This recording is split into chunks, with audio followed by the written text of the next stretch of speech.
What is up, everybody? This episode of the Smoking Tire Podcast is brought to you by Sunday Lawn Care. They make taking care of your lawn just easier than ever. I've gotten my second shipment from Sunday.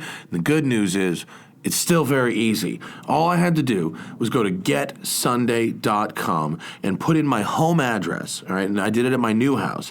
And their free lawn analysis tool took care of all the rest in seconds. It analyzes Google Earth data and looks at your property, and then local soil and climate data to create a tailored nutrient plan. So you get all the stuff your lawn needs and nothing it doesn't. That's what I find is like the hardest part, because it's like, how do you even know what your lawn needs? That's where Sunday really makes your life easier. I don't know what my lawn needs. Fortunately, Sunday does. And then it's made with ingredients that you can pronounce, natural ingredients like seaweed, iron, and molasses, not like funky chemical stuff, so you can grow better and feel good about it, right? Then here comes the box. You get a box and it's got these pouches, and you just connect them to the sprayer on your hose, right? You attach the pouch to the garden hose, you spray the lawn, it takes like 15 minutes, that's it, and I'm done. And then the grass looks better than it ever has. I can't say ever has because I wasn't there before I bought the house, but certainly better than it has since I bought the house. This stuff is really easy. It takes no time at all. It's all like disposable. You don't have to like make room in your garage for it. It's great. It's great. Let Sunday take the guesswork out of growing a greener, more beautiful lawn this spring. Visit getsunday.com/tire. That's getsunday.com/tire to get $20 off for your custom lawn plan at checkout. $20 off your custom lawn plan at getsunday.com/tire. Check this one out. I have certainly been in this situation, and I bet you have too. Have you ever been in a situation where a dash cam really would have made a difference? I mean, I drive around with cameras on my car for a living, but that doesn't mean I drive around with cameras on my car all the time, but I wish I did. I jump around from car to car, so it's not really practical for me to have things in my cars that don't get driven all the time, but I bet you guys have one car that you drive most of the time, and most of the weird things you see happen on the road happen in that car. Whether you're driving on a busy road, parked overnight, the Blackvue dash cams have you covered, right? We've got a brand new one from them. They just sent it over. It's super cool. The Blackvue DR750X Plus Series Cloud dash cams, all right? It's got an upgraded Sony Starvis sensor, giving you stunning clarity and vivid colors, even in the most challenging of situations. The extended dynamic range means that your Blackvue dash cam will capture even more detail in highlights and shadows, and that means no blowing out license plates with your headlights at night. It makes everything easier to read. It's better for evidence. During the day, colors and details are preserved throughout the whole frame. The front camera records 1080 60 FPS, letting you capture critical moments even at high speed. You can slow things down. It's nice. The Blackvue DR750X Plus features a built-in voltage monitor, letting you hardwire your Blackvue for ultimate protection when you're away without draining your vehicle's battery. With Blackvue Cloud, you can rest easy knowing you can check in on your car at any time and even receive notifications on your phone. The Blackvue DR750X Plus series, dash cams you can rely on. Go to blackvue.com/TST and use promo code TIRE.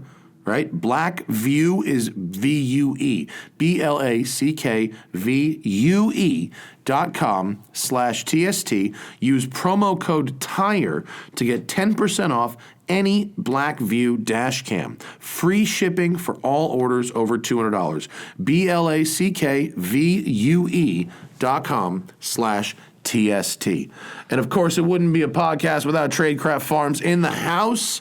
Last weekend, I took the 911 Safari out to the Tradecraft Farms Port Hueneme location. Wow, what a retail location for your ganja files. They really have everything, and I really went on a spree. I kept Kevon really hard at work during that shopping experience. But what a really beautiful location. I'm going to have like a Cars and Coffee out there. It was really nice. And I never hung out in the Channel Islands before. That's a cool place to take a day trip. Tradecraft has the best smokables, vapables, and edibles. You name it, they got it. If you're not in California and you can't enjoy this kind of stuff legally, I feel for you. I really do. One day you'll be part of the civilized world as well. And until then, give them a follow on Instagram, Tradecraft Farms. There used to be an underscore there. I can't go back and change all my old podcast reads, but they got rid of the underscore, which I think was a very good move. Just Tradecraft Farms on Instagram, give them a follow, and tell them your boy Matt from the Smoking Tire sent you. All right, on this episode, all the way in from the UK, talking about Top Gear USA. What's that? That's right. The token Englishman on the American Top Gear, Jethro Bovingdon, is in our studio, and we are talking about how he is going to blow his entire Top Gear salary on his Porsche 996. Jethro's here on the Smoking Tire Podcast. What is the most obscene limited edition 7-figure joint you've had to go in recently? I haven't driven any for a while. I feel like I'm missing out on some of them. Why? Don't you? Now you have a Top Gear card. Are you kidding? Yeah, Isn't that your gig? We're busy doing. We do some really cool stuff, and then we do a lot of shit cars as well. And so shit cars are fun. I'm not. And when I'm in the US, I'm a US journalist now, I guess, but I'm a UK journalist. So when I go home in the UK, it's like I'm floating between the two. Oh, dude. So I do miss a few. I think I'm going to drive the Bugatti Pure Sport soon. That's very fun. That's worth a go. I missed out on the Elva, but I sort of slagged that off all me over and the Johnny, place already. me, Johnny, and Pat pretty much ruined it for everybody I've else. I heard the stories. Both literally and figuratively. I heard the stories, and I put in a request to drive it and was denied. So it's a shame that is how that went, because the Elva is a totally unique experience. I'm sure it's fantastic. It's just crazy. I love the way McLarens drive. I don't buy into any of these windscreenless cars. I don't get it. Well, the thing though, the AAMS, the ugly thing. Work. Yes, it does. No way. Oh, yes, it does. Really? 100%. It doesn't stop rocks, but it stops the air. Like 12 miles an hour. No. It starts working at like 30, and it works up to like 80 or 90 miles an hour. Okay. It's pretty. If you're driving on a canyon, yeah, and there's no cars in front of you that are like actively kicking shit up, and it's just you and there is. I promise you, there's nothing like it, because it's like driving a convertible with a window, except the window's not there. Okay. The feeling is the same. It's like there's fucking glass there, but there isn't. Really? Yes, it's crazy. I just can't see how it works, but okay. Well, it just bounces the air. I mean, it's not attractive at all. When it deploys, it's very stupid looking. It's a shelf. it's not elegant at all. It could be made of like MDF or something. It's carbon, but but it might as well be whatever. Yeah. But I shit you not, Jethro, it does work. I'm impressed. You know, I love the idea, like half of me is, I adore things like 765 LT, so a lighter, faster version of that has got to be awesome. The other half is well, what they've also done, by the way, and I don't mean to cut you off, is they haven't done the short gearbox. Yeah. And they haven't done the race car suspension. Yeah. And it's got regular tires. Yeah. And it's got street shocks. And so the windscreenless thing is so batshit that they didn't need to make the other stuff batshit too. So you actually don't want to go like 10/10 in this thing. If you do, you'll shit your fucking pants. Yeah. It's just so crazy. It feels like your face is going to tear off. Well, yeah, I mean, I want to try it. Maybe I will at some point, because they're still struggling to sell them, so they might need a second round of media. Who knows? But I haven't driven many of those things. I'm trying to think. I drove the Huayras BC not too long ago. Yeah. Pagani always blow my mind a little bit, really, because I'm like, the Huayras got that old V12, 3-valve per cylinder. It's not all that much of a thing. It's not like the Zonda that used to scream and have that amazing sonic noise. But thing's good. Like it's real crazy looking, and the engineering but as it's well. dynamically really good. And you think the BC do the flappy thing? That's very good. Yeah, to no, hear. they're a tiny company, and no matter who you are, like no matter who you've got driving your car, if you're a tiny little company with effectively one test driver, you build however many cars they build a year. What do they build? 50? Maybe less. Yeah. You just keep thinking like, well, eventually the money has to show. Like you don't have very much money to throw at the development, even if you're charging $5 million a pop or whatever. And I think the early Huayra was okay, but the BC was like, fuck, this thing's awesome. And Does I drove it just it on the take track. a couple extra years to really get the fine tuning and development, or is it about having that fixed aero, or is it? Yeah, I would say always with any car, don't buy the first iteration. It tends to not be that good, or there's quality issues or whatever. But yeah, the Huayra. We'll get to the Mach-E in a minute. Yeah. I I really? bought a Mach-E. Yeah, I heard. it's fine now.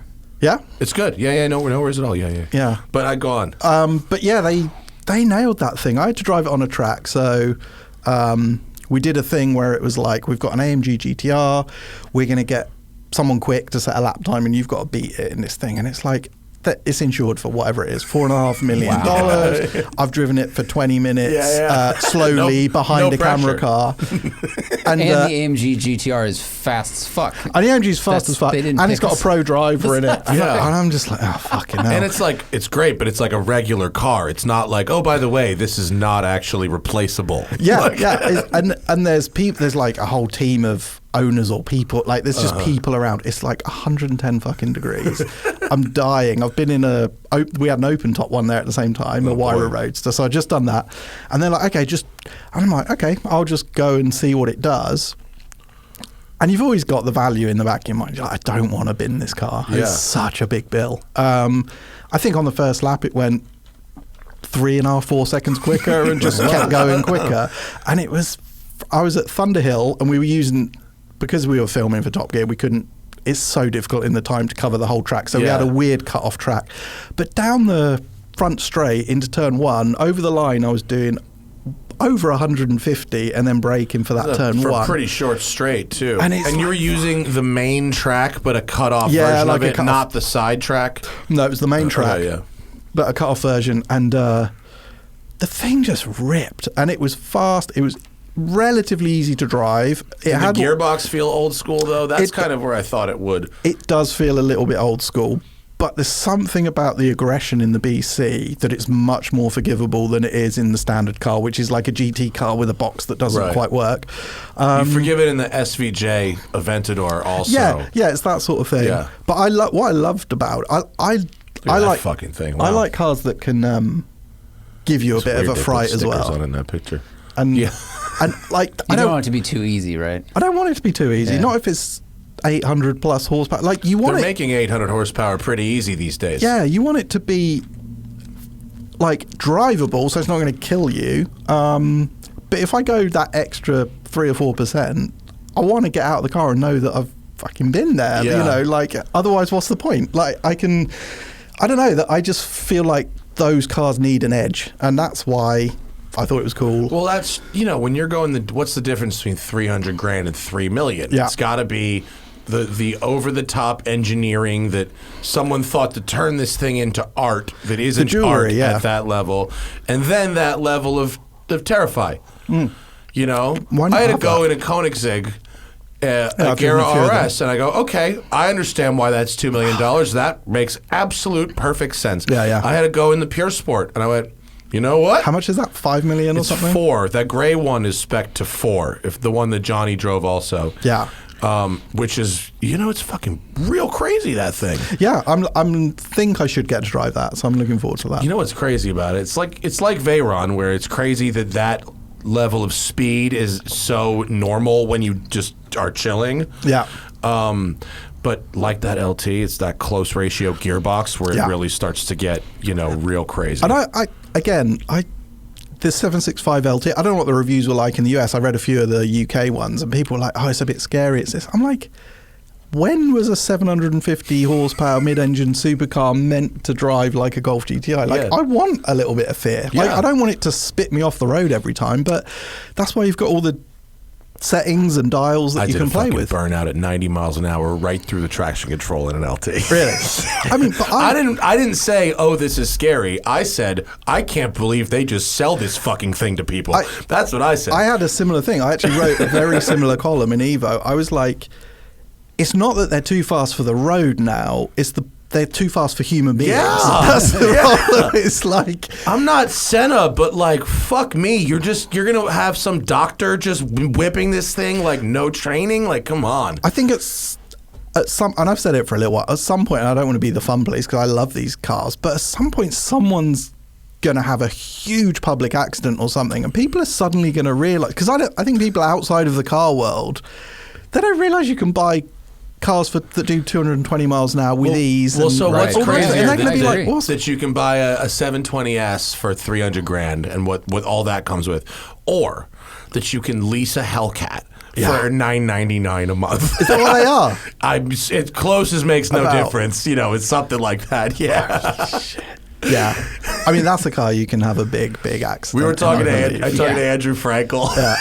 And I was like, "Have you ever driven a Hellcat?" And he's like, "No." I was like, "You need before it ends to come to America." Oh, of course. I mean, again, totally at odds with everything I normally like about cars, but so much power, stupid chassis, but probably better than it almost needs to be. The chassis is okay, and the four-door one especially will slide pretty good. Yeah, it's nice. And I'm just like, this is fun. The two-door one is pretty hairy. It's a short wheelbase for that kind of power. Yeah, but it's fun. I mean, and it cracks me up because I'm sort of in between Europe and America, and I look at the UK media and European media, and we're just talking about what EVs coming up or this, that, and the other. Every time I turn around in the US, there's another V8 being launched. Like I just had a TRX, and then I had a day in a Jeep 392, the first ever V8. Where it's like the car world is disappearing. Yeah. It's just, There's an argument that TRX is peak gasoline.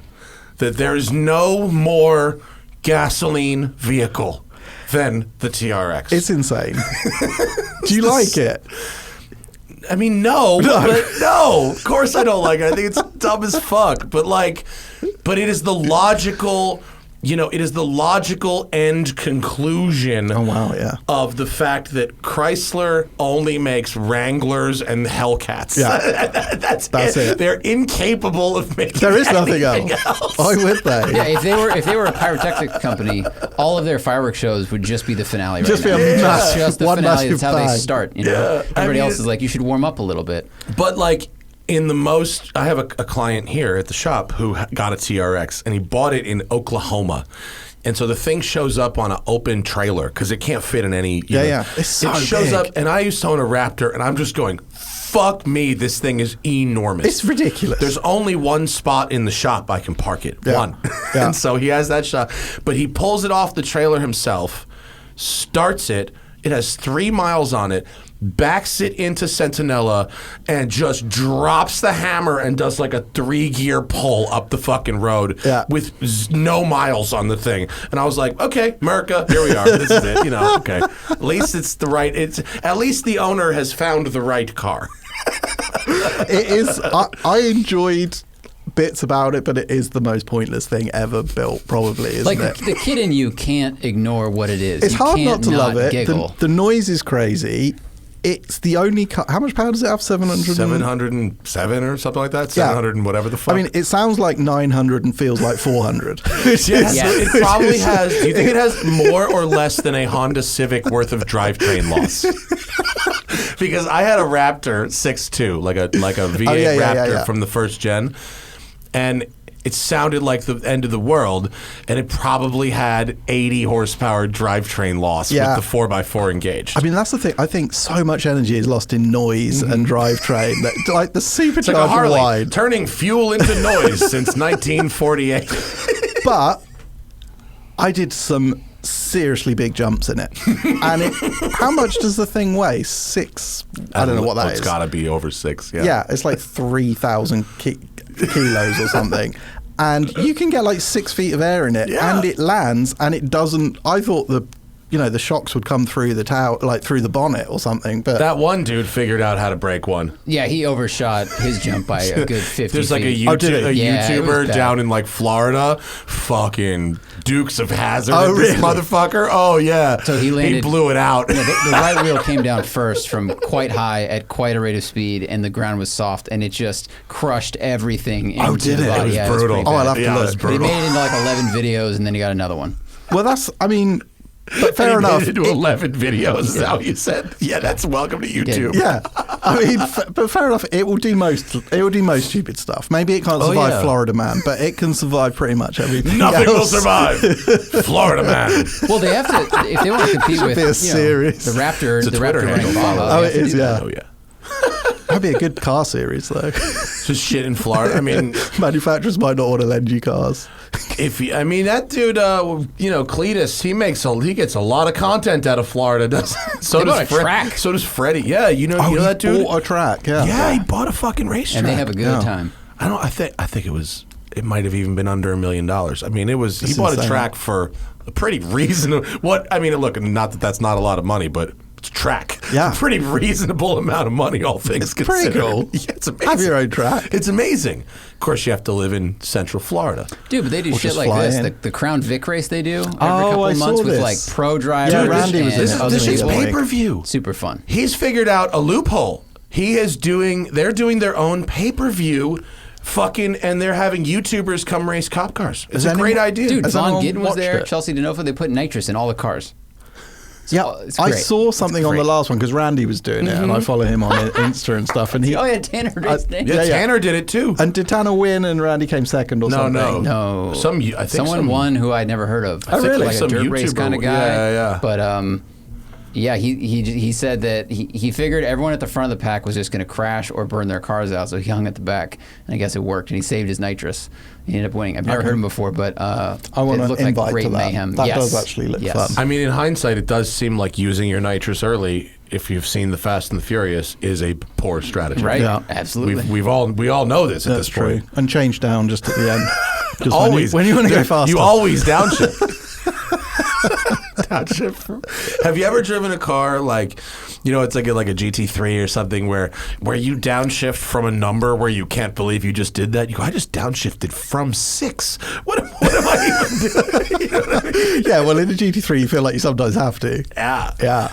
But PDK does that for you. Sometimes it Yeah, will. I don't like. I mean, I know it's the fastest way, but I don't like the full auto mode. You don't use it though, do you? A lot of people do. No, but you don't. No. Do you? You're smarter than a PDK is smarter than a lot of people, but it's not smarter than No, Jethro. no, a PDK is quicker. I'm sure. Than you? Yeah, have you ever driven PDK on the track? It's insane. It throws in downshifts, and you're like, there is no fucking way it downshifts to 7,800 RPM That's true. in the middle of a The corner. only really difference I've found when I put it into PDK is that it uses a lot more first than I would ever use. I don't go to first typically. Yeah, I don't like it, but it's quick. I find it very freaky. I did it I was setting a lap time somewhere, and I was like, I'm just going to try it in an auto mode, and just steering and not doing anything with my hands or my leg or anything. It felt weird, but it was faster, annoyingly. That's What do you not like about PDK? Do you just not like paddle shifted transmission? No, in general, I don't or- mind PDK. I don't want it to do everything for me. I like to play around with the paddles if I'm going to have a PDK. I wouldn't have... For me, 911s more than any other car are about the feedback and the interaction. So for me, the worst candidate, even though they've maybe the best twin clutch box, but the worst candidate for a twin clutch box is a 911. Got it. I don't give a shit if I'm half a second slower around track. I don't go to track days to set lap times or qualifying laps anyway. I would go and enjoy myself. And on the road, I definitely don't want to go any faster. Why would you? No, we're at peak road speed. Way beyond. Remember, you weren't there, I wasn't there, but we've seen the footage in the 1960s when all of a sudden they doubled the horsepower of the Formula One cars and didn't change the track at all, and then everyone fucking died. Everyone dies. Yeah. Everybody dies. The next 5 years, it's like 2 people a year, 3 people a year die. Yeah. And it's just like the cars have gotten really, really, really fast. Really fast. And now EVs have come along and they're going to change the game again. Yeah. The question is why? How can you put a stop to it? And you can't. You speak to the manufacturers and they're like, New ones always got to be faster. And engineers will often even agree with you. They're like, I get it. Go and tell my marketing director that we want the next car to be a bit lighter and a bit slower. They just won't do it because they don't feel like they can sell the cars. And things you would like, hope the success of like the GT3 Touring would have driven someone to say, okay, there's something here, you know? Maybe, and it should, but I just wonder at the more mass level, because people who buy a Civic Type R or whatever, the thing they want to go is hunt down a 911 GT3, isn't it? They don't want it to be less powerful and lighter. Right. People like us will shop on subjective terms, but the masses want to walk in and go, which one's the fastest one? Yeah, it's a shame. Yeah. All cars are...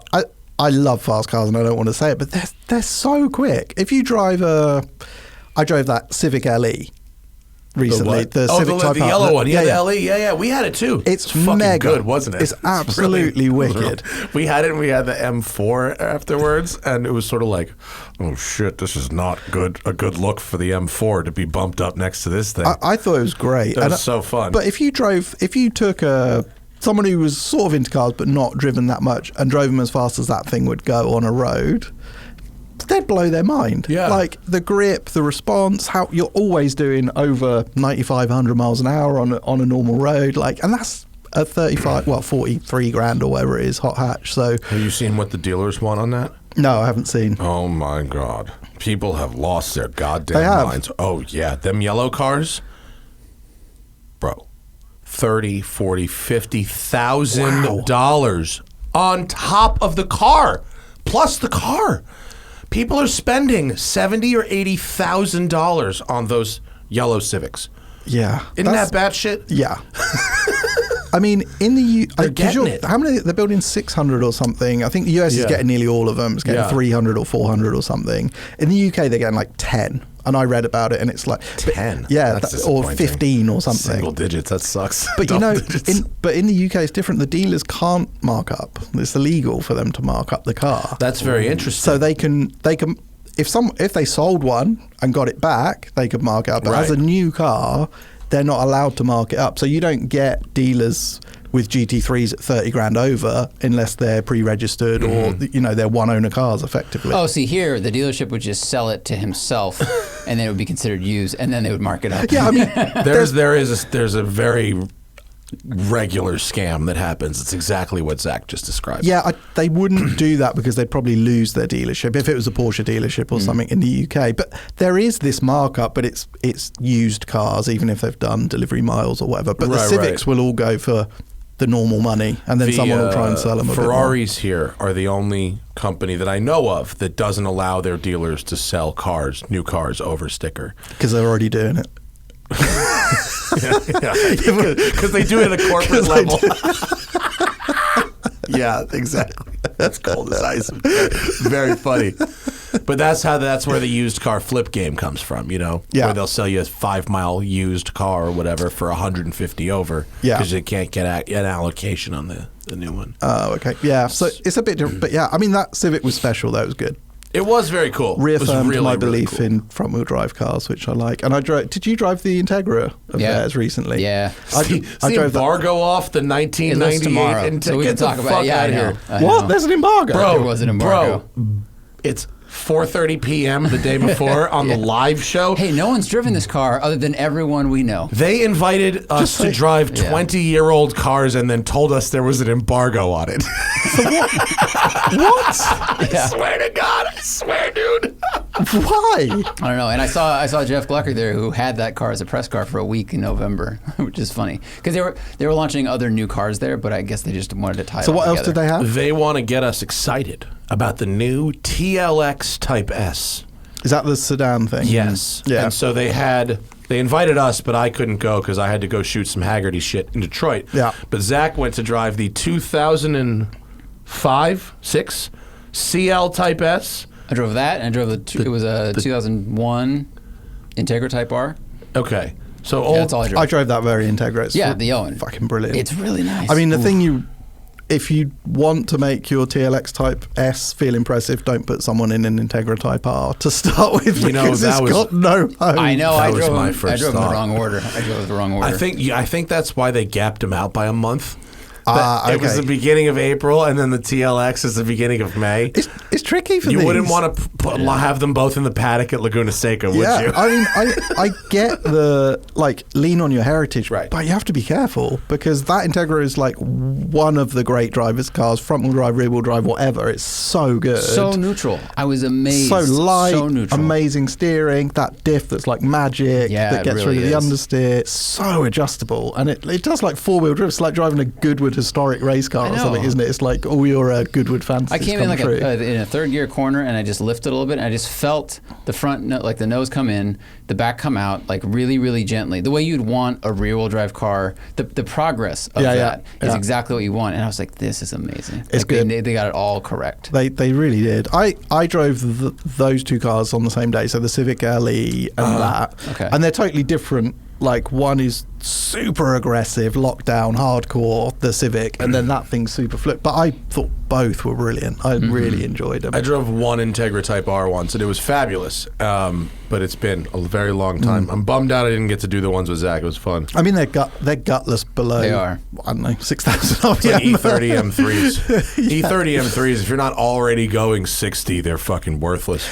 I've driven them a lot, and I'm sort of the same opinion. They're mega when you get up to speed, but everyone thinks low power means more fun at low speed. But I find in like an E30, you have to be so committed because you don't have any power to put you in that zone. So you have to be on the limit of grip on turning, not because with a 600 horsepower rear wheel drive, I'm sure you found with like the new M3. No problem. If you want to light up the rears or get on the limit, you don't have to commit on the way in. You just choose your moment. But with an E30 or maybe even an Integra, you need to carry speed. That's why I like the six-cylinder E30s.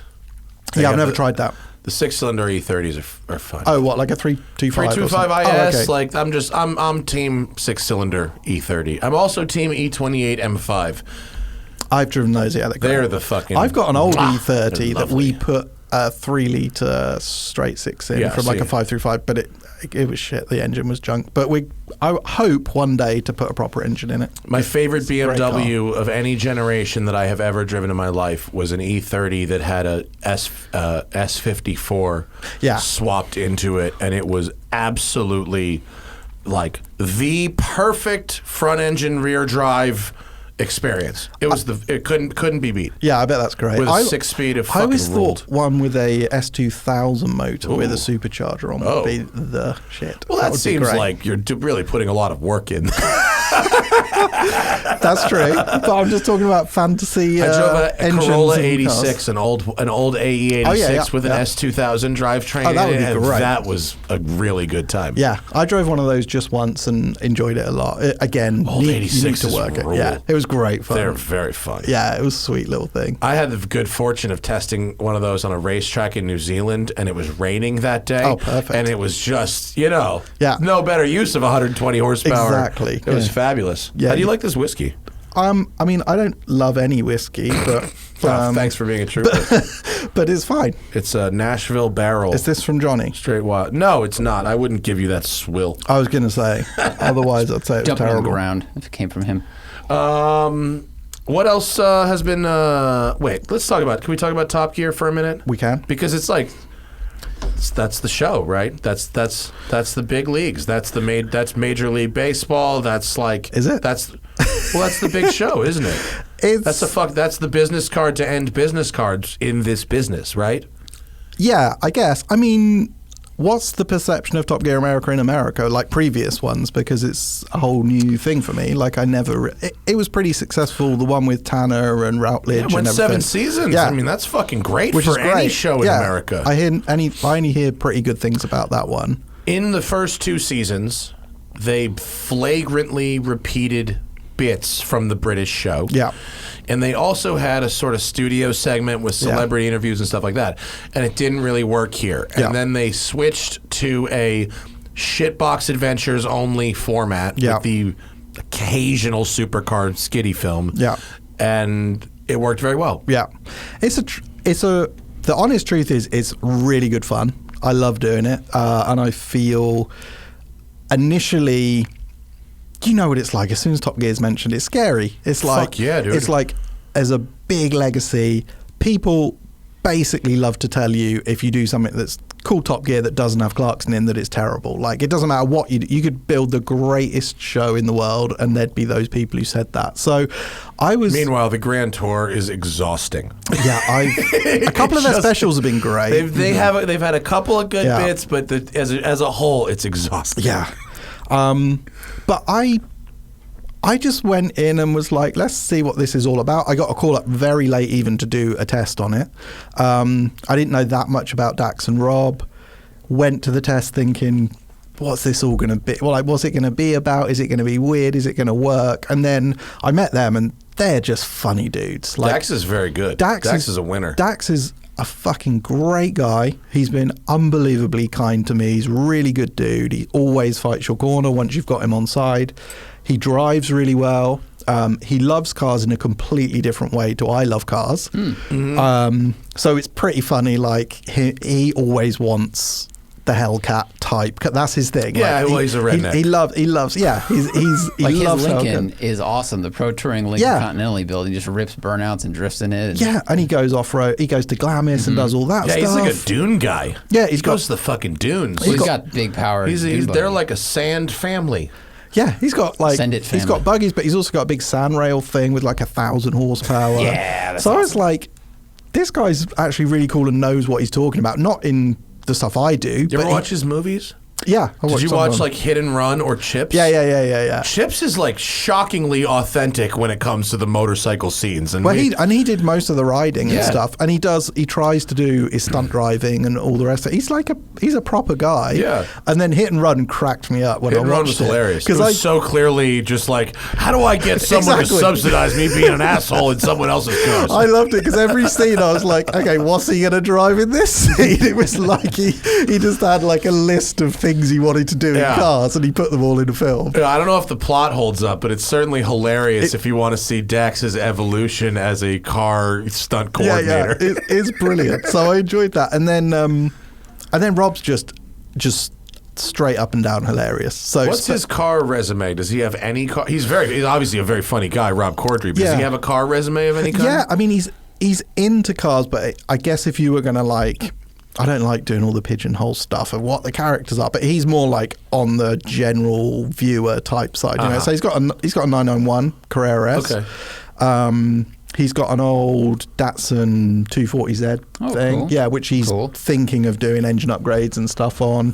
And it's got to be the most popular car that our guests have. Like, we've had so many guests that have had 240 and 280. Oh, really? They all put RBs in them out of Skylines. That's what everybody does. So that's what he was talking about. That he was talking about a few other things, but they started making RB motors again, didn't they, in Japan? And I was like, you should maybe buy one of these here. New ones. Yeah, you don't need to go to Japan. Buy one. But Nismo local. make them now, like brand new ones.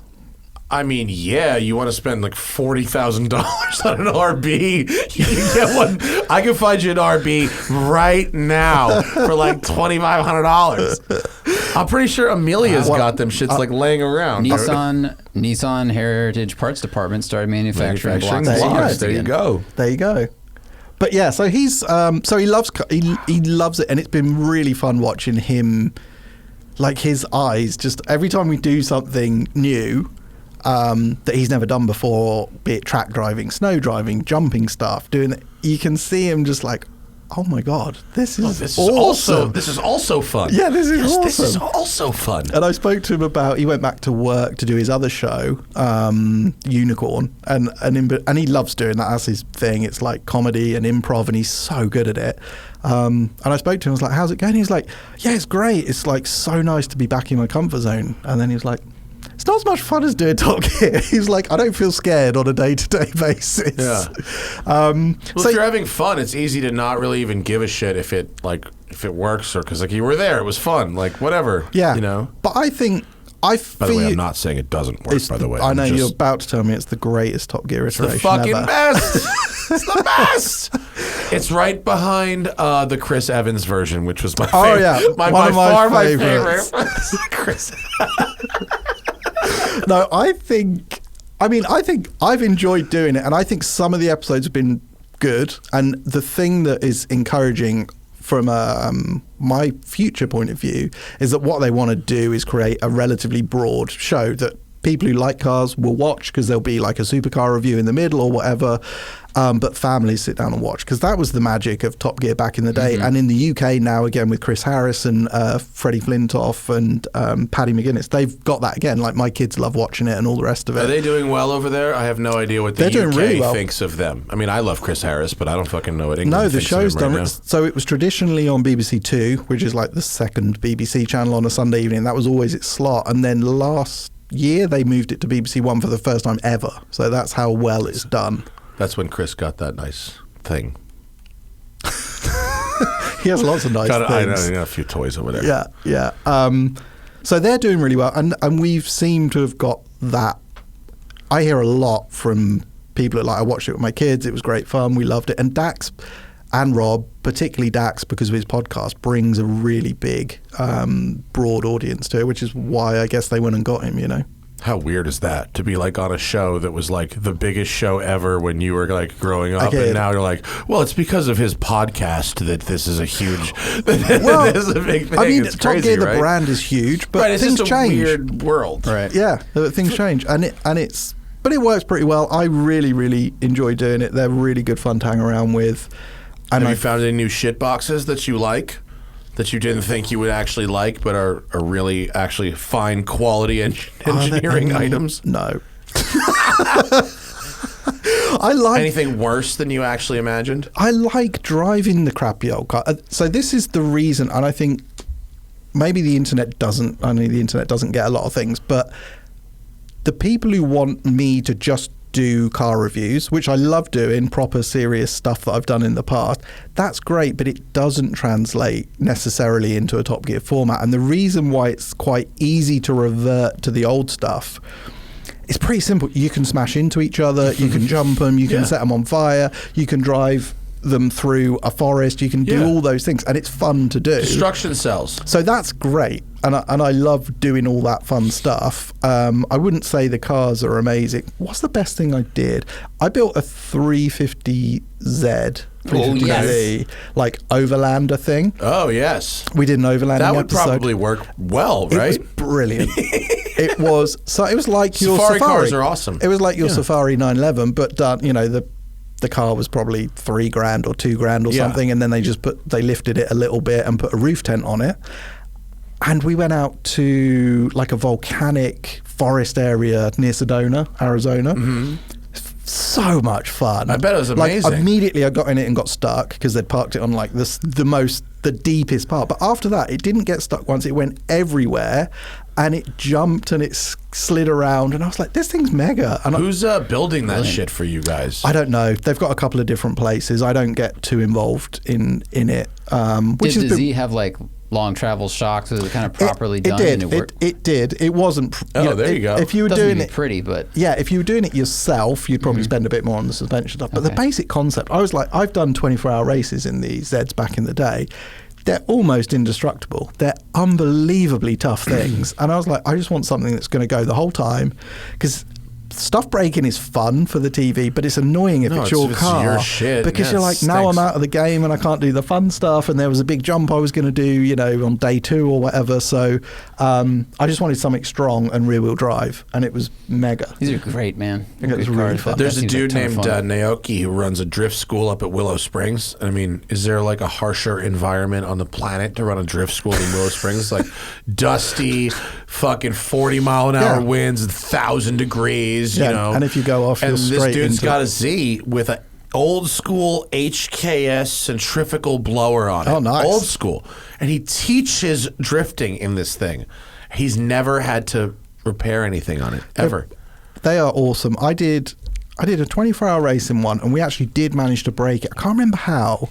We blew the head gasket, basically.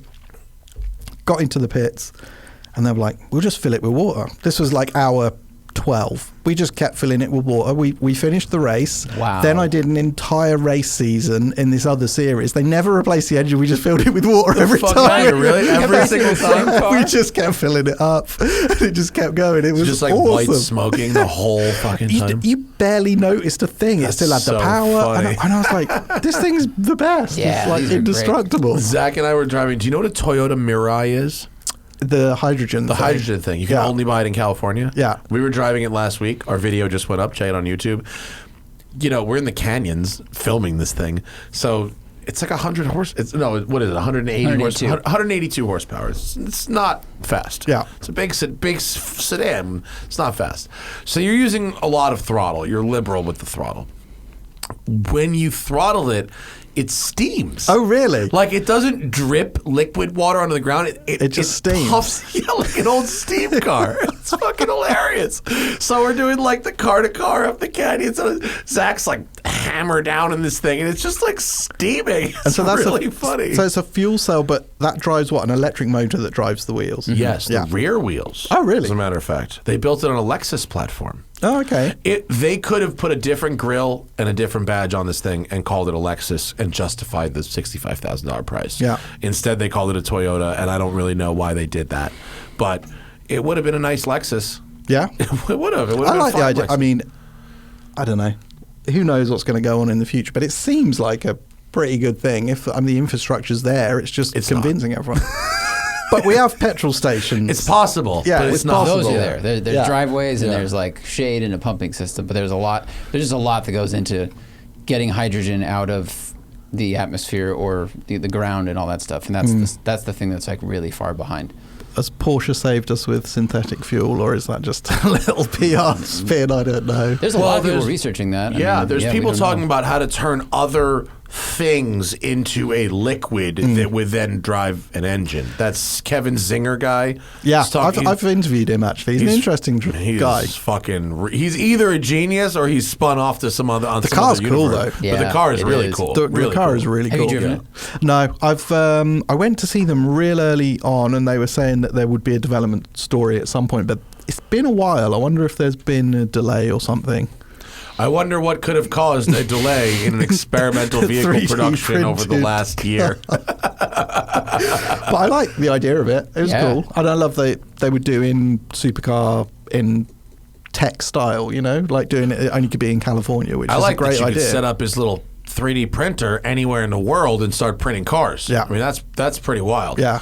I just went to this off-road show this weekend. Shout out to Mud Syndicate on Instagram. They put together a show downtown, vintage off-road vehicles. They were trying to do a lift sort of thing, but I don't know if vintage off-road vehicles have the je ne sais quoi necessarily to pull a lift type audience. But shout out to them for trying. Yeah. I was there with the Safari. And there was, I wouldn't have opened that frame with the Bentayga, With the Bentayga. if I was them. I appreciate they thought the Safari was cool. There's a background of a Bentayga. So that was the cleanest TJ on the planet, by the way, in case you was wondering. But, oh shit, what were we talking about? How did we get there? Zinger, 3D printing. 3D printing. Because there was the Bollinger Motors was there. Have you Oh, seen okay, this yeah, thing? yeah. There it is. Yeah. Right? We just went by it. yeah, with the front. Which it looks almost like an old school Land Rover, but Yeah. it's electric. Is it real? It was driven there. I see so much stuff in the press about Bollinger, Rivian, so-and-so's brought... I see it daily, and I'm like, where are these cars? Do they exist? There are a lot of they ever electric going to exist? trucks that are being promoted every couple months. There's a new one, and I agree. You're like, okay. I did like, get overtaken by a Bollinger. Rivian just yesterday. Did you really? I did, A yeah. prototype? Yeah, I was like, I've seen a I saw prototype it in the as mirror, well. and I was like, I think that's a Rivian. I can't keep up. There's so many of them, and I was like, I think it's a Rivian, and it came past. And One it of was, the yeah. best things Looked about good. living in LA is that you see the prototypes. They're Yeah, being driven loads. around. I saw a Taycan Cross Turismo like 4 months ago, and where I live in Venice, I live on BMW's fuel economy route. Oh, okay. So I see the BMWs and also the Rolls Royces and all this stuff. I saw a Cullinan prototype like 4 years ago. It's driving funny around. how it was awesome. It's funny how they're so secretive about their prototypes, but their engineers always choose like LA for cars, or in the winter, what can we do? Oh, let's go to some frozen lakes and skid around because we must test the ESP. Yeah. We must tune the ABS. I'm sure they're just all cracking up to it. There's like a WhatsApp group of engineers, and it will be like Porsche, Mercedes. Like, how are you going to sell the winter testing this year? I don't know. Let's say something about new ESC. Bosch are bringing out a new one. Where haven't we been in the world? They're just like, they're having a laugh. South Africa. South Africa's Africa's a good one. That's a good one. Yeah. I'd love. Oh yes, we have to go to Cape Town. Why? Exactly. Because we must be in Cape Town. Yeah, we need to check out these hotel car parks. They're really important to see if we can get in them. Yeah, I love that. We're joking. We appreciate your hot weather and cold weather testing. Oh no, Porsche. I'm sure they do an extremely important job. They do. When they're pissing around for 3 months a you year can on a see it frozen when lake. certain companies don't do that type of testing. That's true. I don't know if you've seen the countless videos of like Model 3s with their tail lights full of water. Yeah, I have seen shit that. like that. It's just not. I have seen it's that. not so good. So has your Mustang been a problem? No, it has not been a problem. Basically, there was some type of software issue that made itself apparent the very second we went to leave the dealership, which is a terrible time for something bad to happen. All that happens is the main center screen went black. Okay. It doesn't stop the car from driving or anything. It just fucking goes black. And if you stop the car and do like a turn it off, wait 60 seconds, turn it back on, it comes back. Yeah. But it was annoying enough that I was like, yeah, I'm not driving that car home right now. And they ran a software update on it. They then delivered the car to me the next day. Galpin Ford was really nice. They were very red-faced and sheepish about the problem. Fucking Jim Farley tweeted at me the next day. Oh, really? Yeah, I didn't Wow. I didn't ask him to. I was like, oh boy, there's someone ran this on the flagpole. And there was an over-the-air update last week. We've had absolutely no problem since. They brought me the car the next day, and it was I hear fine. good things about it. I love it. I love it. And Hannah loves it. And it sucks that we had that experience. It was bad timing, but whatever. The dealer did what they could. The company did what they could. There was an update. It hasn't happened since. What can I tell you? It's nice. It's a cool car. I am intrigued by EVs, and I've driven some that I've really, really enjoyed. I'm just not ready to go there because I think in Europe it's a subtly different conversation because we know for a fact that internal combustion is going to be banned, basically. Mm-hmm. So we're on this countdown, and I'm like, just wait. Holding out. Like, why not just wait? One day I'm going to have to drive this thing, so let's wait until that day arrives. That's fair. I only like EVs for the part of my life that is spent in this horrible grid going 100 yards at a time and then stopping. Yeah. For that, it's great. For everything else, I'll take my old shit. You know? Yeah, you've got a pretty good mix. Yeah, I have enough stupid stuff. The Ferrari, the Lambo. This thing is really for my wife, the Mach-E, and it's our appliance car. When you have 5 stupid cars, one appliance car, I think it's fine. Is appropriate. I think you're doing good. Yeah, it's fine. Yeah, it's all right. Did you buy any stupid cars? No, I've still just got the Porsche and the Citroen DS. Ooh, well, yeah, but didn't I see on your Instagram that somebody was that you? The Porsche. That they're putting some fucking monster motor in your Porsche? Yeah, so my Porsche, it's been like this ongoing fucking saga that's gone on for about 2 years. So something went wrong. No one could really tell me what went wrong. Ooh, IMS bearing. I don't think it was, actually. But the beauty of having a 996, wherever you go, they will always tell you need a new engine, even if you need to refill your washer fluid. Like, it's so annoying. And I just wasn't 100% trusting about it. And I was like, there's something going on, but I don't know what it is. Anyway, by this point, I'd committed and spent a lot of money on suspension, like KW Club Sports. The whole underside of the car was going to be brand new. And then finally, it was like the engine's going to need a rebuild, and it's quite expensive. Yeah. I don't have I've like unwittingly become a 996 cheerleader because everyone suddenly hates them. I've always liked them. I think they're great. Are you just being a contrarian? No, I've always liked. I mean, I grew up reading about 996s winning every magazine group test, winning everything. Great new 911, lighter, stiffer, faster than 993, and then suddenly they became the worst car ever. But anyway, the truth is they're not as unreliable as people say, but when they do let go, it's a massive ball ache because the cost to fix it in relation to what the car is worth. Yeah, your $25,000 car now needs an $18,000 engine. Yeah, and Good luck. that's the thing that's a ball ache. And I was looking down. I wasn't going to just get rid of the car because I love it, and I was looking down like 12 grand, 15 grand if I want to do a 3.7 M96 motor, and then I just looked on eBay and saw loads of salvage 991 engines, and they're cheap. They're like really cheap. So I rang Litchfield, who were doing all the other work, who do GTRs. They do all Chris Harris's car. He's such a good guy, and I trust him implicitly. And that's all you really need in someone looking after your cars. How have we never heard of Litchfield until like a year ago? Who were they before? I remember seeing 12 them on months Top ago? Gear. They built a Subaru that was on Top Gear like 15 years ago. Really? Yeah. When they were starting out. Oh, okay. He's a cool guy. So basically, he started off. I think he did a university project on like importing cars from Japan, and he started importing MX-5s, Unos Roadsters as they were. And I think his university lecturer was like, "This is really good. You should think about doing it." And he started doing it. Then he started doing Subarus, and at the time it was the massive Subaru Evo craze in the UK.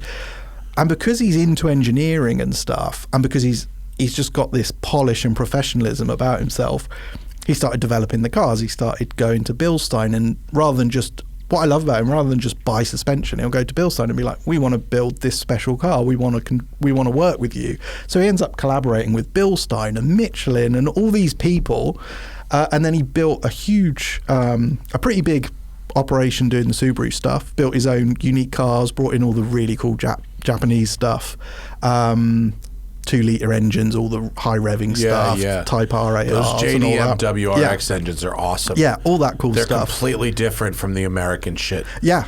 They feel totally different. Totally they different. sound totally different. different. They rev to 8,000 Yeah, they make RPM. completely different power. And First time I drove a JDM WRX hard, I was like, where the fuck has this thing come from? Yeah, no, they're awesome. It's totally different. Yeah, and the Spec Cs, like early 2000s Spec Cs and Type R ARs, Did you see Bring a Trailer today? Oh, the 22B. Was it 315 grand? $320,000, Zachary. That's serious. Yeah. A Subaru I have it pulled 22B. You have it pre-pulled up? That is serious money. About a year and a half ago, I saw one like there was like 100 and change, and I was like, I can't believe it. Yeah. I cannot believe it. 312 grand. But yeah, anyway, he got lucky when the GTR came out, and now he is the preeminent GTR guy in the UK. He's building all these amazing things, but he's always got his eye on the next thing. So then he starts looking at McLaren. GTRs are done. Yeah, McLaren, Ferrari, Porsche. So he does a lot of Porsche stuff. He does McLarens, he does Ferraris, Audis. And he's like the only guy I really trusted to just, here's my car, tell me what's up with it. And then I saw the 991 engines, and I texted him. I was like, what do you think about a 991 engine? And typical of him, he didn't commit to anything. He was just like, let me just have a think about it. And then like half an hour later, he rang me. He was like, yeah, I've spoken to Zyvex. They can do the engine management side. Oh, wow. It's going to be really tricky doing this and this. I think we can do it. And then he said, I reckon I could build some seriously cool hot rod 996s and 997s. So let's do it. So I was like, great. A week later. By turning the 991 engine swaps into a business? Yeah, and doing like really cool. Yeah. Because he knows. What? It's an S engine? It's a Carrera S engine? It's a 3.8 S engine. So he actually got a salvage car. A week later, he rang me, found a car. Basically, a truck had backed into it and done the whole side. So it only done 15,000 miles or something. And then he just started working on it, and then the project escalated. Yes, it does. That doesn't even sound simple at all. It No. sounds very complicated. How easily does it fit in your engine bay? Like the wiring and computing is definitely going to be a challenge. But I'm going to bring up the email he sent me because there's a lot to it. Jethro's face tells me this is going to be because great. this was too much for me to found. So here we go. I'm going to give you a brief rundown, bullet points. So remove engine and gearbox on both cars. Offered 991 engine up to 996. Found rear mounts needed to be moved back and up. Decided to keep 996 gearbox due to drive shaft and gear cable positions.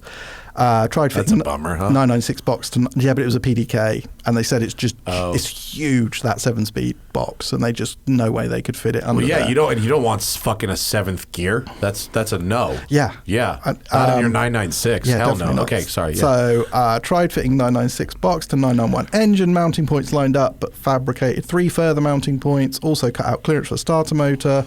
Researched clutch options, fitted lightweight flywheel, wheel match to 997 clutch. Oh my god, dude! Clutch, you fucked up. Clutch actuation knob then had to be measured. Hang on, where we go? Oh my god! Welcome to your $100,000 It's a lot. 996.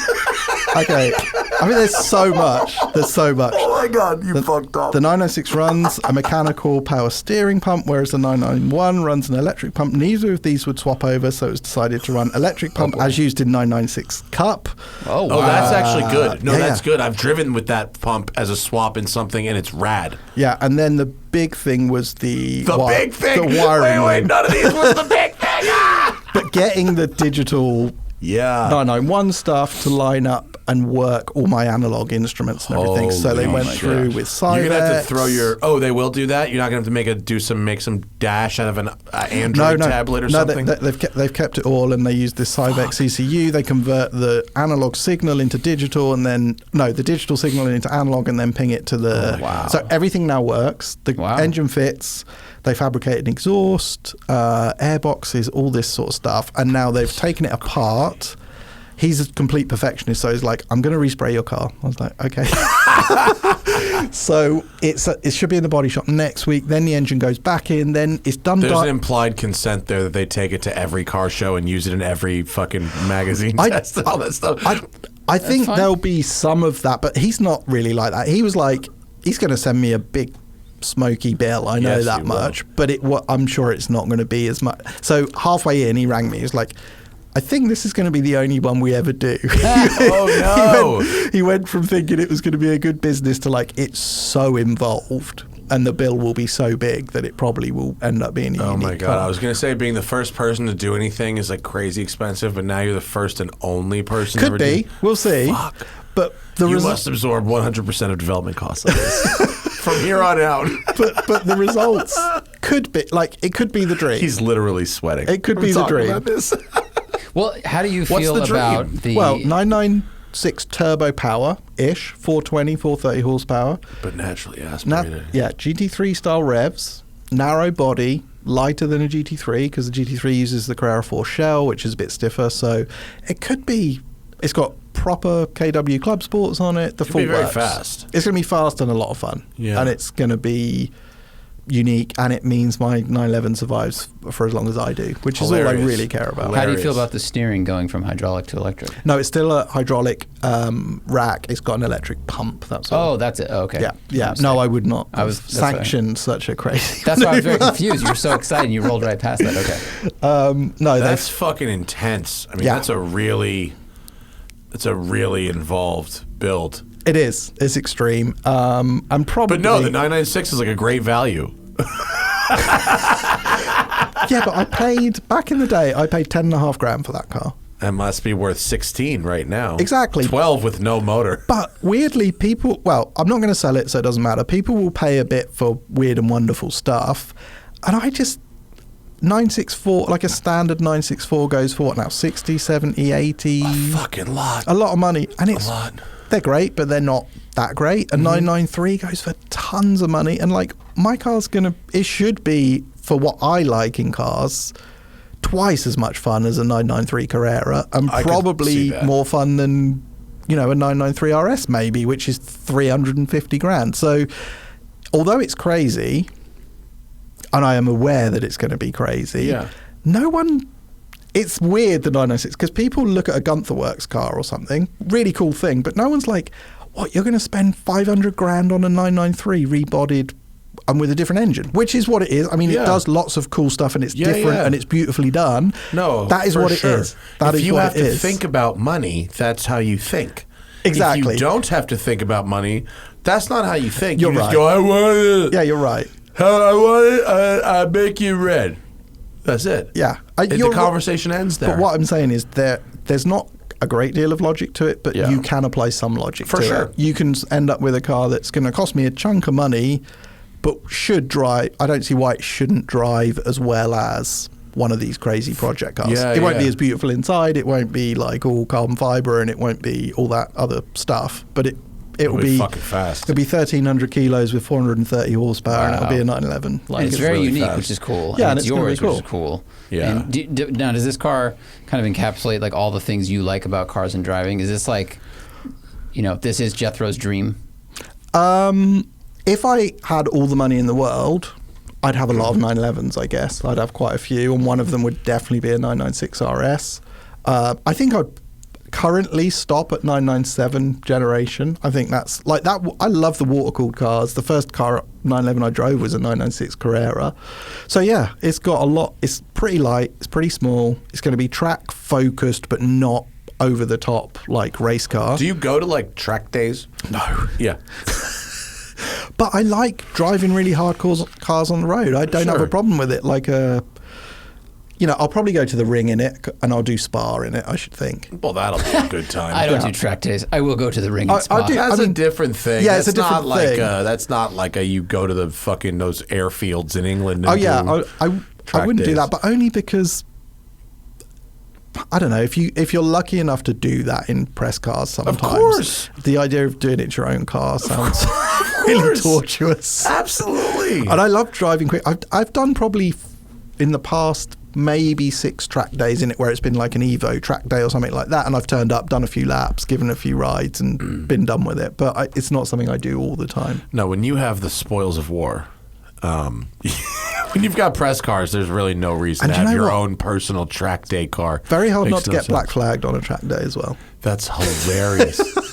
It really is. It really annoys me. If you're lucky so enough funny. to The do, last open track day, I got black flag Yeah, for sliding too. I've never not been black flagged from a track day ever in my life, ever. Like, if you are lucky enough to have a track to yourself for filming or photography, and then you go on a track day, you get black flagged. You're like, I'm sorry, there's rules? But even I've been on ones where I'm there. Like I went on a GT Porsche, which was a little magazine in the UK I used to do some stuff for. I've been on a few Evo ones. And my job is to turn up with a press car, slide around because it's fun and that's what people see in the mag, and it's a cool thing to do. It gives a bit of extra value to that track day, and there'll be me and Dickie, Meaden, and a few others doing that stuff. Black flagged every time. And I'm like, I'm being asked to come here to do specifically this job, and this company is paying you money in order to put this track day, and I'm part of the deal, so you sort of have to let me. And they're like, no, you're off. You've got to go home. So, yeah, I've never been on a track that I haven't been black flagged on. That's hysterical. That's the truth. You can't go back from a private track once you've got one for filming. No. No, it's such a shame. What was your favorite location for Top Gear? Did you get any really, really, really strong locations for this one? You're testing me now. My memory's Sorry, bad. I make you think about things? Yeah, it's fucking really- bullshit, this show. The coolest place. Where's the best place we went? We went to a ice track out in Colorado, a Bridgestone Tires snow track, which Ice was tracks are good. a huge amount of fun. It wasn't like a full frozen lake. It was snowy, but it was like cut out like a rally course. That was awesome. Oh, it's in starts with an S. Steamboat? Near Steamboat, yeah. Yes, near there. Yeah, so that was really cool. And then that 350Z, that thing near Sedona, I'd never been there. It was beautiful around there. Were you like rally staging that or exploring the world with that? Exploring the world, but it's a big volcanic, I can't remember the name of it, I'd have to look it up. It's like all black volcanic rock, and it's just like, the scale of the US always blows my mind as an English person anyway, but that was stunning. That was great fun. So that was cool. And then we're coming up, we've done a bit of Laguna Seca, which is always a good time. It's the TLX. 'Cause that's what I'm driving in Laguna Seca. Oh, really? Yeah, I am actually driving the TLX. Yeah, I Laguna's honestly, great. I don't know if I would normally go to Laguna Seca to drive a TLX, but I was like, man, it's been a while since I've been in Northern California. I want to go fucking anywhere. And anytime you get to drive around Laguna Laguna Seca is a great it's draw. great. It's a great draw. It's really I would fun. do it in a fucking minivan. I don't give a shit. And I had to do the thing we did. I had to do a lap time, and I've never tried to do a lap time around Laguna. I've like mucked around on best drivers car stuff, and to actually go and try and go quick there was really fun. It was really fun. There's the elevation makes a track. I mean, it just makes it. And I had a old NSX, which was really that's a good fun. time. Yeah, because I'd never really. The NSXR, I think, is literally one of the best things I've ever driven. We never got them. No, we didn't get them either. I drove one. Honda UK brought one into the UK because they were thinking of selling it and never did. And then I've driven a couple that have been imported. But I think it's literally top 5 cars ever. It's so much fun. But the standard NSX I was never that into. I always found them snappy and hard to read and stuff. But this one I really enjoyed. It was really good fun. It's still hard work. Like, it's not an easy car to drive at the limit at all. But yeah, the engines, as time goes on, anytime you get into a car with a high revving NA engine, they just get better and better. It's weird how that happens, but it's true.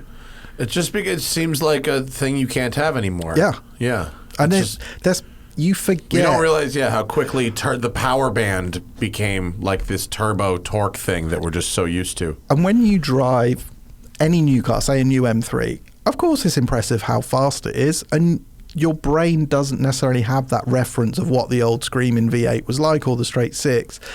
And so ultimately you're just like, yeah, it's great, but it's only when you go back that you're like, that's great for its thing, for its power, but it's not the same experience. It's a different Johnny's world. been fucking blowing up my text messages for like a couple weeks about this stupid M3 competition. Because we had the M4 non-competition with a stick. Okay.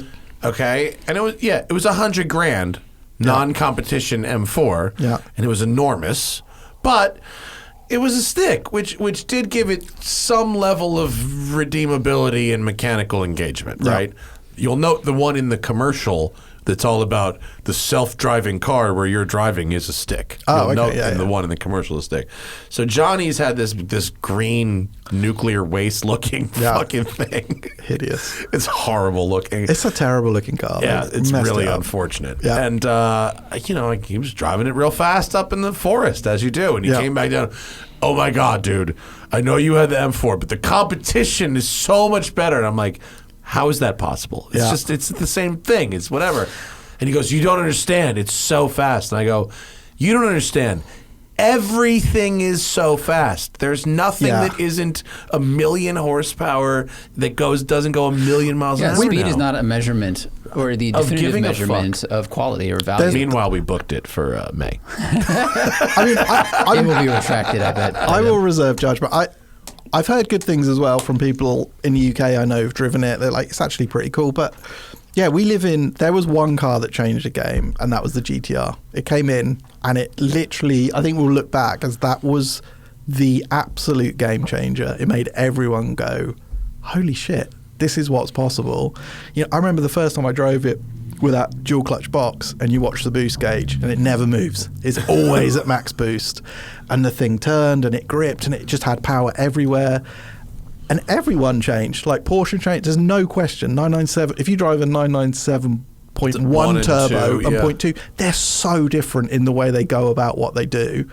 And then basically the world has now obviously caught up with the GTR and overtaken it. But that car changed everything, basically. And I love GTRs, but I wonder if it'll be like a pantomime villain in the future where we're all like, that's the car that ruined cars. Yeah. Because it made everyone like, oh, we can make cars that do 2.8 seconds to 60 and do this. And it just changed everything. Andrew Frankel said that 2009 was peak car. We're past peak car, and 2009 was peak car. So what was his car that would have proven that, like a GT3 RS 997? Like, yeah, pretty much, and that the dual clutchification, the removal of Ferrari offering, that's horrible words from my mouth. I'm sorry, but Ferrari no longer offering manuals. Yep. And the cascading effect of other manufacturers not offering manuals and everyone doing the same kind of twin turbo, hot V, 4 litre blah, blah, blah. twin turbo, Exactly. Same thing. Yeah. I sort of agree, and philosophically I'm there, but you still drive new cars that are fantastic. Mm-hmm. That's the hard thing. Like, I agree. E63S wagon. Yes, please. Fantastic. We'll take this. And there's been so many good cars, like M2 CS, fantastic. Pretty like good. BMW can build some great stuff. Porsche GT3, I'm sure you can't tell me about it till tomorrow. I'm sure will be fantastic. Isn't that frustrating? Yeah, really. I'm more than happy to blow the Integra Type R embargo, Yeah. and yet the GT3, hypocrite. I've got a world exclusive for everyone wanting to know what the new GT3 is like. It's You want- pretty fucking good. Yeah, I haven't driven it, but I'm sure it's going to be You pretty could screenshot my text message from 4 days ago. I gave you like the 50-word review. Yeah, I've had 3 or 4 people tell me, but I'm sure it's. Was I'm it sure consistent? The text message reviews, were they consistent? All but one. Oh, was mine the only one that was different? then? No, yours was very similar to Okay, cool. several others, and then Okay, one that cool. was different. So, All right, interesting. but yeah, I'll be. Our video will be out tomorrow. Yeah. April 20th, 3 p.m. We're going to race the embargo. Oh, you are. I mean, the work's already done, so Yeah. fucking why not? It's Yeah. not like Yeah, no. I don't like racing embargoes, but Yeah, you have to do it. I if guess the that's work's the point already of them. done, then whatever. Set the video to go live at this time instead of this time. Who gives a shit? It is what it is. So yeah, I think maybe we are past peak car, but there's still a lot of good stuff out there. Yeah, I agree with both. Yeah. I mean, I agree that there's some cars that are past peak car, Yeah. and the ones that are really holding on are doing a pretty fucking good job. Yeah, yeah. GT3 Touring, the Civic Type R, Yeah. you know, they're doing a pretty nice job. You drove that 812 GTS, which That thing was rowdy. yeah, which I've not driven the GTS, but I mean, if you drive an 812, it's hard to believe that isn't peak car when you're in it. That thing It's is bad shit. so The GTS good. is it's every bit as good, and then Yeah. the top goes down. It's like that that thing is- engine is.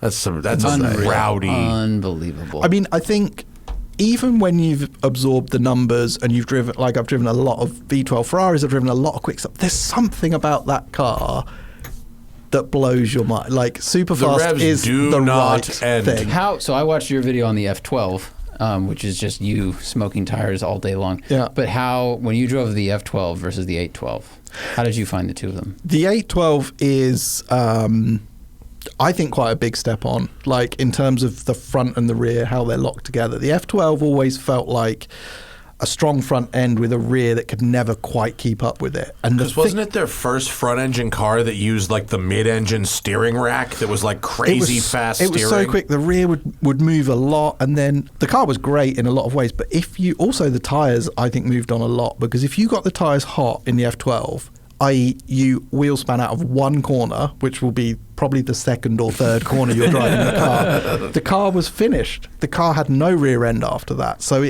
it was a tricky thing to balance. Still, the amazing engine and all the rest of it, but the 812 felt to me like a pretty good step in terms of control. The engine's even better. It had a bit more low-speed character like the old 550s and stuff. I feel like you can tool around in it and it feels really special. I had to use it like as a car, and it was It's nice. it's a car. A nice car. And I think that's super fast. And when you really push it, it doesn't fall apart at all. Like, it really hooks together. I can't remember. I was at Highway 33, is Oh it? yeah, Highway 33 is very good. I had one drive down there. I think we were doing, I can't remember what we were doing. I think we had a Hellcat. We had like 800 horsepower. And it was like meant to be a bit of a joke. That like, sounds thing. about right. That sounds like a head-to-head or But something. I left and I was like, okay, I'll see you boys back at the hotel or whatever. And I just drove as fast as I could reasonably drive. It was like the sun was coming down. And Those are always the best drives and at the end of the yeah, shoot. The thing was just so hooked up. I couldn't believe how a front engine car could turn like that. It just keeps Yeah. turning, and then so much power. And I think Ferrari do dual clutch boxes better than anyone, including Porsche. Oh, you think so? Yeah. Because it's got the character built into More it? character, but yeah, it's, they but do it's have a not. little... It doesn't feel super false. I just love the Speciale was the first one to do it. When you hit a downshift, it will give you literally like one revolution less than it would lock the rear axle. Zach pointed It's like that out. dragging Zach the pointed rear. that out Yeah. during the It's review. so yeah, aggressive. Yeah, I found yeah. that really weird. I just love it because it's like you're so on the. It's so dialed that If you're not braking hard enough. It will give you the downshift that is just like literally one rev for And- locking and the rear so wheels. every time you downshift, it's like it I know wakes, exactly it what wakes you up a you're little bit. It's so cool. I was like, this is it. Like, this car's on it. And that's like the Speciale and a couple of other Ferraris are cars that you can't imagine with a manual box. I don't think they'd work with a manual box. I think a Speciale with that twin clutch box is, I mean, if you're talking about peak car, that's got to be close. It's Yeah. unreal. Frankel did mention 458 as peak car. Yeah. Yeah. 458 Speciale, GT3 RS 4 litre, 997 GT2 RS, all those cars. I mean, they're It's like if you special. can combine the usability of modern technology, but not to the point where it diminishes the feeling of the car. So you get that dual clutch box, but it Yeah. still has a lot of feel. So you can use the thing you love more often, but you are always aware of what you're driving. You're always awake. And That's what R34 P car is. Skylines. R34s, yeah, I mean, Skylines are great. I love You those. should hear what the homies are getting for R34 Skylines right now. Oh, really? It's just, you just go, oh my God. You think that 22B was nuts? They're fucking moving. They've They're been- moving units Yeah. over there. You should have brought one in. Well, how much They're is not it? bringing them in. They're selling They're them and then storing them. storing them in Japan. So the R33 is the one that you can now bring in. Yes. Yeah. And a good one is like $55,000 or $60,000. A My- good my- R32 is like in the high 40s now for a good one. My dad had an R33 That's back in the G. day. Sweet. That was pretty That's cool. awesome. That's a great dad car. Yeah, he had an E34. So he had a run of like 7 series. And then we persuaded him into a used E34 M5, 3.8, but 5-speed, Avis Blue. Like, it was really cool. But I think there was a big bill coming up for it or something, and he suddenly got the shits about it a Yeah, little that bit. motor needs the valve job. Yeah, and it was just when grey imports were really starting to come in from Japan in the UK, and there was like Skylines. I was like, we should go and look at a Skyline. What were the regulations on importing a Japanese car into England? Were there really any? Not a huge one. You had to change. That's just the- that right-hand drive solidarity. They're Yeah, like, 'cause- fuck it, right-hand drive, Yeah, bring it in. It's right-hand drive, so you had to change the speedo from kilometers to miles. You had to get like effectively an inspection, Right. And then you had to put like a rear fog light on, a couple of little bits and bobs. So everyone was suddenly doing it, and we went to drive this GTR R33 Midnight Purple, like the full works. It wasn't crazy. It was 400 horsepower, but that thing, I just loved They're it. cool as shit. They're cool. I love them. I It's had a funny, the go in R33 R33 people don't like recently. them, but I think they're great. Because they don't look as there's not as light as the 32s. They're not as aggressive as the 34s, but they really are very nice to drive. They're a bit more natural than the R34 to drive. The R34 is super darty and edgy, that rear wheel steer feeling. They're quite strange. I like the R33. I think they look cool too. And if you happen to be over 6 feet tall, the R33 offers the most legroom. Oh, really? It's the longest wheelbase and the longest of the cars, and that length actually goes into the driver's compartment. You get more legroom. It's very nice. I love Skylines. They're the best. They're fucking great, aren't they? Yeah. We've got an episode on my show on Haggerty coming up called The Skyline Story, which talks about the 32s and the 33s and the best way to modify them to make reliable power. It's going to be a nice. fun episode. I saw your Yellowbird piece. Fucking the best. You Yeah. ever drive one of them? I drove the Yellowbird, mate. The prototype? Yeah, I did. Ridiculous. I loved it. Ridiculous. Do you know what was cool? I turned up. This was I guess I did a series for Car and Driver years ago called Car and Driver Abroad. It was just when Google were giving everyone the money to make shows. Yeah, and, premium content initiative. and Car and Driver made a lot of really terrible shows. They decided to go down this weird like cable TV type route. But somehow we persuaded them to let us do this Car and Driver Abroad, and it was just me and a guy called Mark Bramley, who was a photographer who was turning into video. And we just went around and did cool stuff. But the first episode we did was Yellowbird, and it was sort of before Roof had become like everyone had known them and super cool, and everyone knew Fascination. Obviously, it wasn't that long ago. But we turned up. They were like, "Yeah, you can come and drive it, and drive the new CTR3, the mid-engine thing." It was sat outside.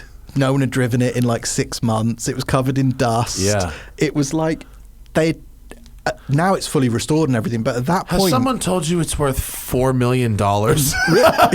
Like that's what it's worth right now. they had probably. not really thought about it was just something that hung around, and they loved it. They were all like, "Oh, the Yellowbird was the key moment in our history," but no one was really looking after it. And I got in it, and like it had no fuel in it, and it was like dirty, and then the test driver took me out on a little loop in a new car to show me where we were going to go, and drove like 1,000,000 miles an hour. I was like, "Oh my god, we're going to die before we get in this Yellowbird."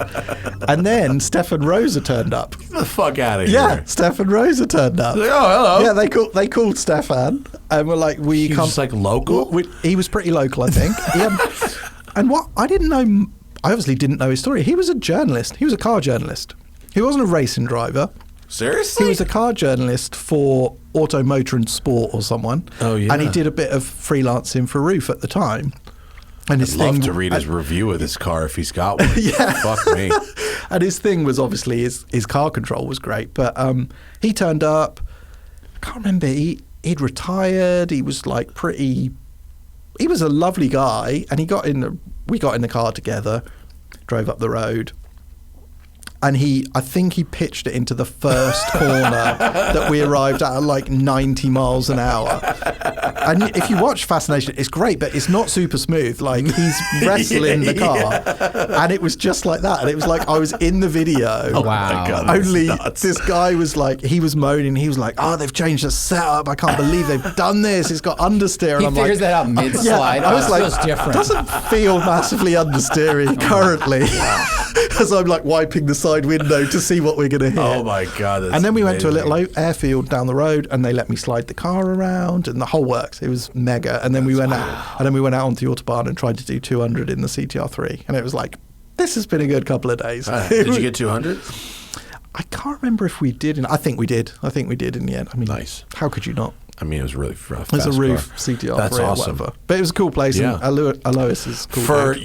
your engine swap story, you know, we have another episode coming out. I might be this week's. No, I don't know if it's this week's or next week's, but this guy in New York, and I've been talking about it a lot, Rick DeMann.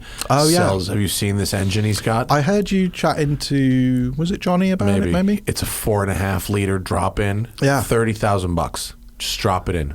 You don't need to do anything else. Yeah, it sounds mega. And was It's- it 585 horse?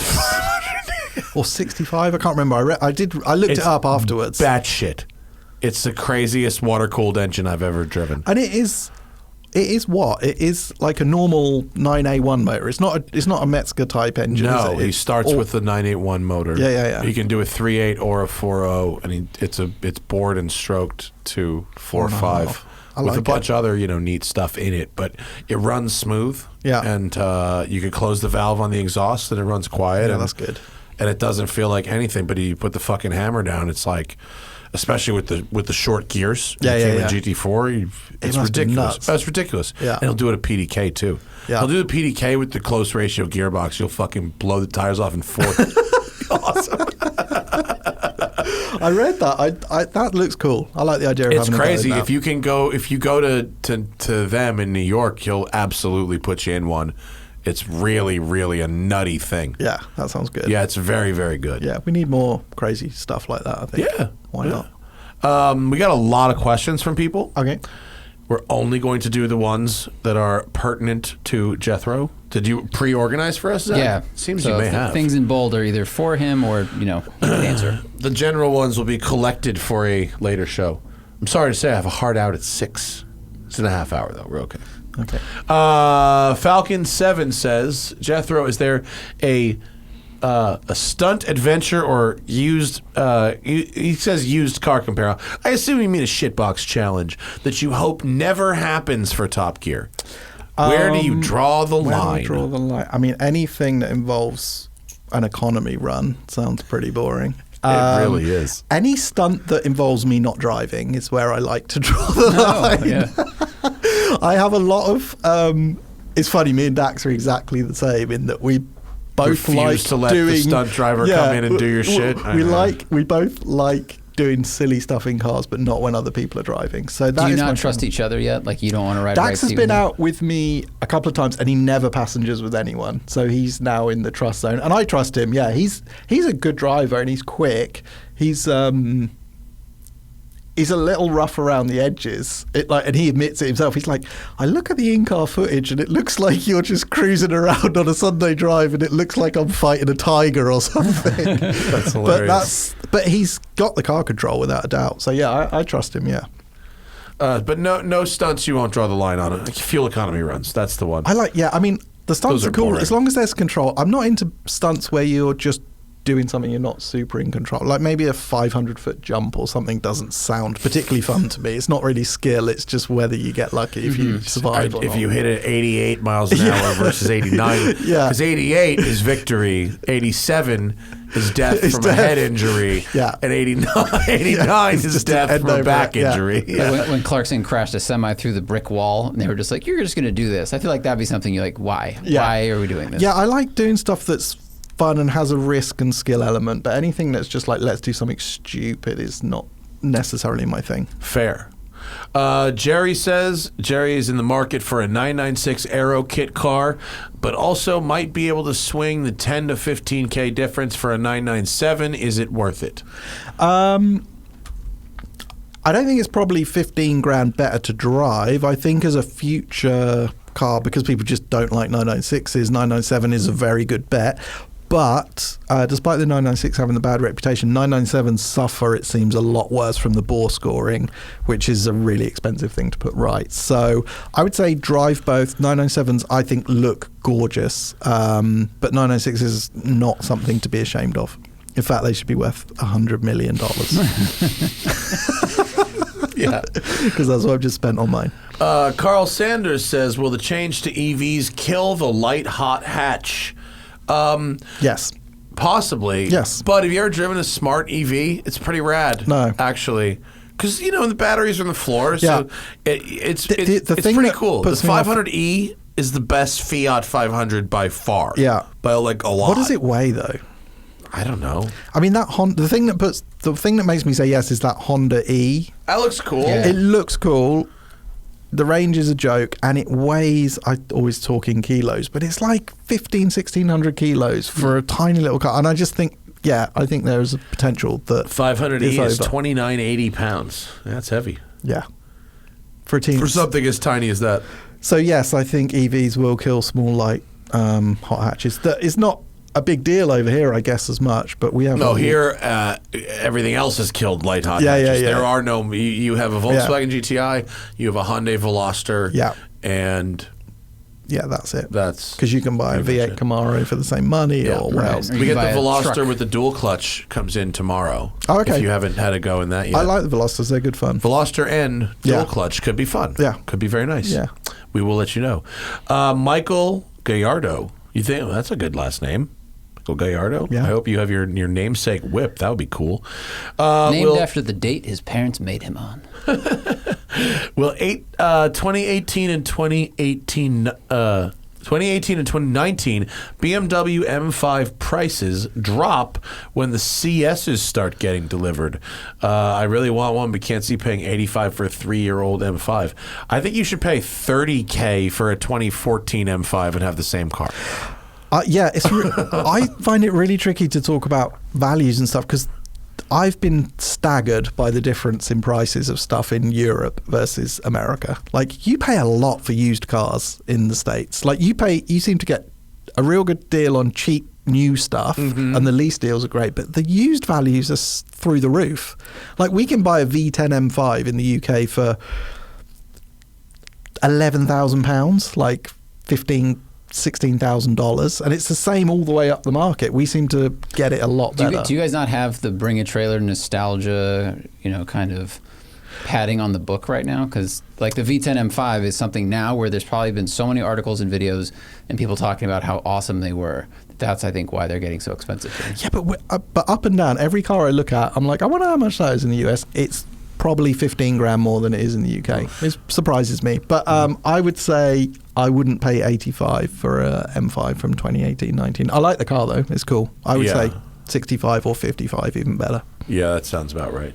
And speaking of the M5, Ray wants to know, can you think of another performance car that has been through as many drivetrain and engine combinations as the M5, which went from an inline-6 to a V8 to a V10 to a twin-turbo V8, and then from a stick to an SMG to a DCT to an auto? That's pretty good, buddy. That's a really good question. It's pretty good. Yeah. I would He's answered his own question. How many have? RS6. Let's see. The Dodge Challenger comes with a 6, an 8, supercharged 8, stick auto, all-wheel drive, rear-wheel drive. The M3. But this is one went particular 4-cylinder, model. 6-cylinder, 8, 6. 6 turbo stick SMG DCT. I mean, the M3 What are you did at? the same thing. The M3 Yeah. is pretty much the same. But yeah, there's not many cars that have that's- been through all of that stuff. That's pretty good. I appreciate. That's a hard one to put on the. No, I can't think I of cannot another. think of another one. I do want a V10 M5 manual. I would really like The one of those. manuals are hard to find. They Yeah, have the they're really premiums. I just recently drove a M6 with an SMG. It's fucking horrible. Oh, the V10 one? Yeah, it's undrivable. The SMG box? Yep, you turn that shit up to maximum Yeah. mode, race mode, and it's like, and a gear change. Yeah. And a gear Yeah, change. I mean, It's there's a whole fucking generation horrible. of lost cars in That's there. why we like swapped Ferraris, the Lambos. manual in the Vanquish. Yeah. Yeah, Oh, 355. you did the works conversion in the Vanquish? We did, yes. Did they give you a gear lever that meant you didn't punch the dashboard every time you changed gear? It gets close, but you It's don't so actually. annoying. It does Why get did close. they do that? Just think bend they- the gear shift a little bit. I don't know. I drove it and I was like, are you serious? Like, I just got in and started punching the thing Because every things time. with Aston Martin are mostly thought through. I love the Vanquish. Like, what a car. I love it. I love that car. That's so gorgeous. Kyle wants to know, for $100,000, would you rather have a used but newer Carrera 4S or a bit older turbo? Or is there something you'd pick over those two?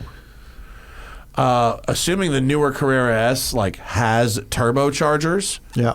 then I'd probably get the new car because it's a turbo power band. Yeah. You know? I do love turbos though. They've got a bit of a swagger about them, haven't they? They're yeah. cool. And I think they always surprise people how good they are on track and stuff, which is why the press officers will never put them on like Cup 2 tyres because they'll be quicker than GT3s. Have you driven the new Turbo S? It's Yes. fucking bananas fast. So fast. It's really, So really fast. crazy. Yeah. It's nutty.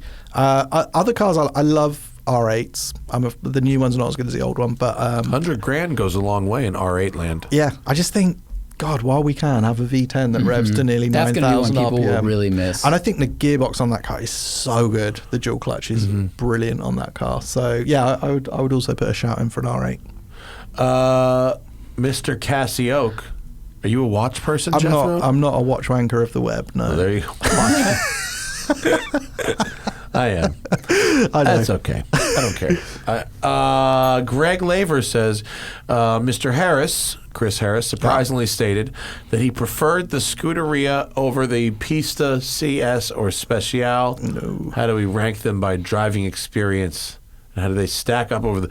Oh, my God, there's like layers to this. Yeah. To the GT3 lineage over time. Oh, boy. I would Okay. go Speciale, Scuderia, CS, Pista.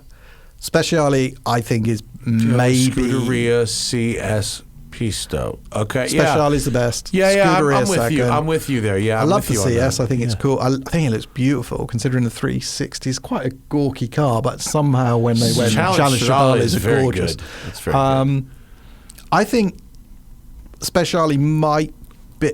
Speciale and F50 are the two Ferraris that I yearn to own. I think they're absolutely amazing to drive. I don't. What year was the Speciale? 14? 13, 14? Yeah, maybe. I want to say it's even- 13, 14. Is it earlier? yeah, might even be I don't know. earlier. Zach will get it. Because I want to say like 2011 was the best year for both. Because you had the RS 4-liter. Oh, but it's wrong. 2015. 20... When did it come 13, out? 13, 13 and up. 13 to 15. Yeah, All right, so there's a little... Speciale is That's the jam. unreal. That is the jam. And they stand absolutely toe to toe with GT3s. I know the internet only likes Porsche these days, but Ferrari Speciale, if I had a choice between that and a 4-litre, it's really close. And I think the 4-litre is like the best 911. Expensive. They're Pardon? very expensive right now. Speciales. Speciales. They're Apertas expensive. are crazy. Yeah. But the coupes aren't so bad. I haven't looked, but I thought they were expensive. No, they're not bad. Oh, okay. Okay. I mean, they're a lot, but they're not. I thought they'd be millions because they deserve to be.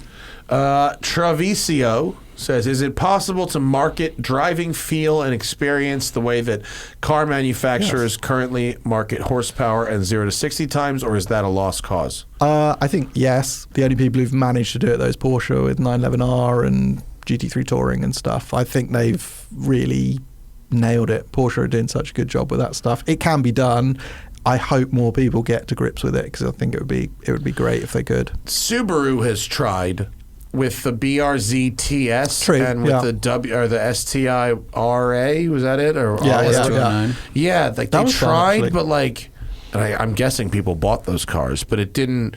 The buzz didn't last. Yeah, It didn't. It's such an easy binary thing, isn't it? 0 to 60 times. But for me, how does anyone remember them anymore? What difference does it make if it's Only 2.8, Jason Camisa 2.9, remembers them. 3.1, 3.2? Like Yeah, you need a as a spreadsheet, kid, yeah. I knew them all. You know, I knew every stat and every 0 to 60 because there was actually variants. Yeah. But now there's not. They're all Especially the same. if you've launched a Taycan Turbo S a couple times, you just go, all right, we can stop now. This is not comfortable it's anymore. vomit inducing. Yeah, not good. EVs are not comfortable things to go fast in. They're hideous.